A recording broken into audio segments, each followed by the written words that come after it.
Hi, I'm Kaylee, and today I'm doing a Q&A.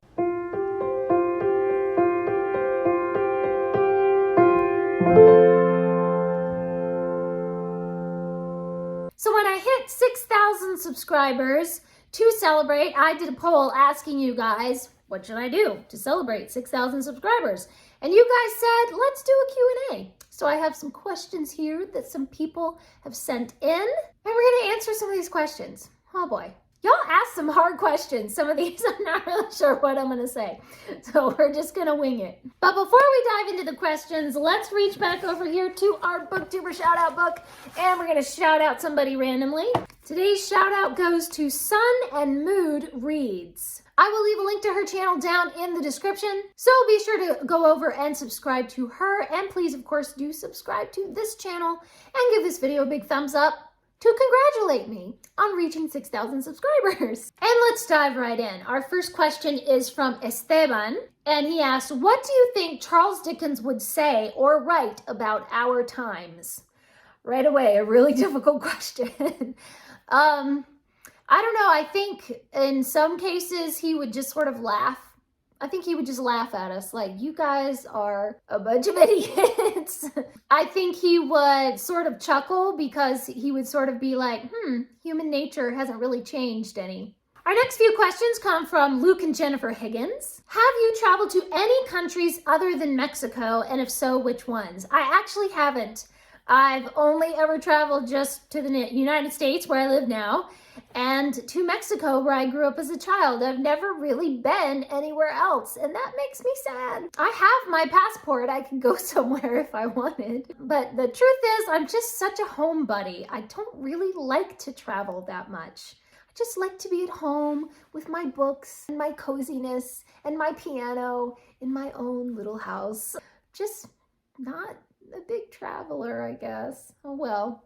Which author's home or museum would you most like to visit? Oh goodness, probably Jane Austen, because I've seen videos of people visiting Jane Austen's home. And maybe the Bronte sisters, I'd like to go and see their home and like walk on the moors and things like that. Where is your favorite place to read? I have an armchair right next to my bed, and that is usually where I sit and read. It's a very comfy wingback chair. It actually belonged to my great-grandmother, and some people think this is creepy, but I kind of like it. She actually died in that chair. She was taking a nap in that chair, and she just never woke up. So I don't know, I guess I sort of like the heritage of that I have this lovely old chair. The next few questions are from Beautiful Minutia. What book or books have most shaped your life?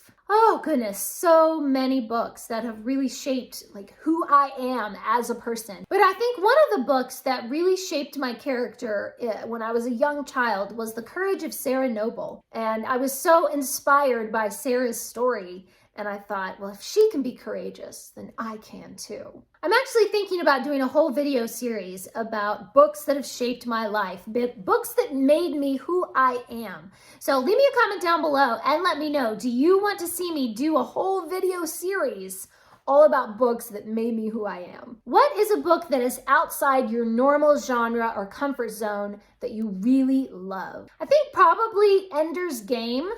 I have not read a lot of sci-fi, and of course somebody said, well, if you're gonna start reading sci-fi, Ender's Game is the place to start, you know? I almost DNF'd Ender's Game because there is a fight scene at the beginning that is very violent, and I got like 30 pages in, and I was almost just like, this is not for me. But my sister said, no, keep reading. It gets really good.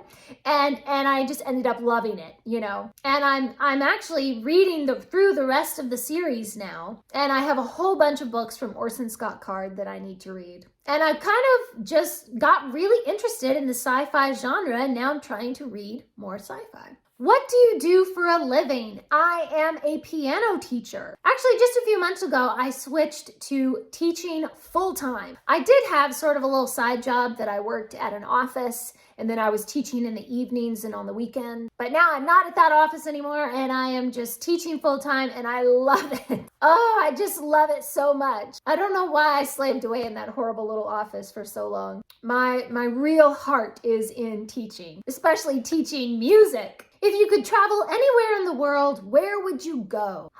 So many places that I would love to go. I would love to visit London, of course, and I would love to go to Ireland and Scotland. Maybe because I read so much English literature, those places just feel so, I don't know, so vibrant and so real to me in my mind. I would love to go there. I would love to, visit all kinds of European places, Paris and Greece, and, I would love to go to Spain, especially because I grew up in Mexico, so I already speak Spanish and I already kind of have a little bit of that culture, It would be so cool to go to Spain and kind of compare that with Mexican culture, and I feel like it would just be really interesting. I would love to visit Japan. I would love to go to India. I would love to go to Brazil. So many places. Oh my goodness. I would love to visit Alaska and see the Northern Lights. But like I said, I'm not really a traveler. I'm not comfortable traveling. Maybe I should get out of my comfort zone. I don't know. Leave me a comment down below and let me know where are some of the places where you have traveled that you're just like, oh, you have to go there because it's amazing. Our next questions are from Primp Your Life. What are some of your favorite memories from growing up in Mexico? So many favorite memories to choose from. One of my favorite memories is of my dad carrying me up the Pyramid of the Sun in Teotihuacan. He would carry us up on his shoulders up these steep steps up to the top of the pyramid. And that was so cool. Of course, then as I got older, I just climbed up myself, whenever we would go visit there. But yeah, I have so many fond memories of just doing touristy things like that with my parents. What was one of your favorite Mexican meals? Probably one of my favorites was these sweet fruit tamales. Most tamales are spicy, and they're made with chicken or something like that. But there was a lady at our church in Mexico, and she would make the most delicious fruit tamales, and I just wanted to eat those forever. Oh, I miss those so much. What is a book that intimidates you? So many. I think probably one book that I just keep seeming to put off is The Fountainhead. I read Atlas Shrugged and I really liked it, but it is just such a big time commitment, And so I feel like, I really should read The Fountainhead, but it's sort of intimidating because I just don't have time for that. What is your favorite place to shop for books? There is a lovely used bookstore here locally where I live, and everybody in there is always so nice. So I do like to go over there and shop every once in a while. The next questions are from the Personal Cozy Project. What is the best thing about reading for you? The best thing about reading. There's so many good things about reading. I don't know. It's entertaining. It's informative. I feel like I'm learning, but also just it's so relaxing. My brain, I feel like, is just going a mile a minute all day long. And then when I'm reading, I have one thing to focus on, and I sort of lose myself in the story.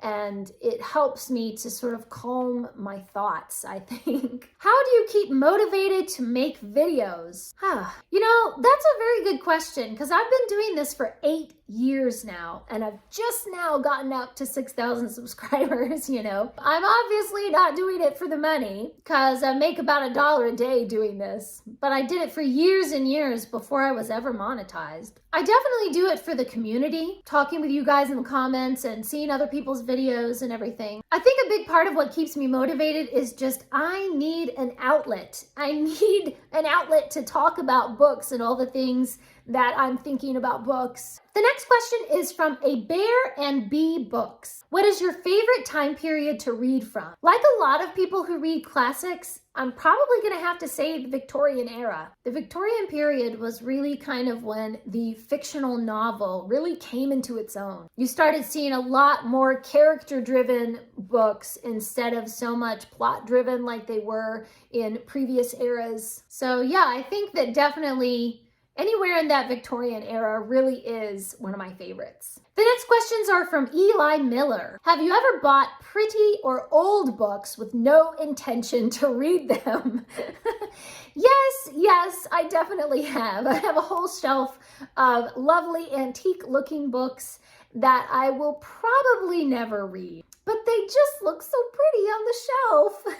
What is your favorite music to play? I really love to play Mozart. Chopin is one of my favorites to play as well. I love to play Brahms. I've been playing more Beethoven lately, so I've really been enjoying some of Beethoven's earlier works, actually, some more of his sonatas. I think classical really definitely is my favorite to play, but I've actually been trying to branch out and do some more jazz styles and everything, because jazz is not my forte.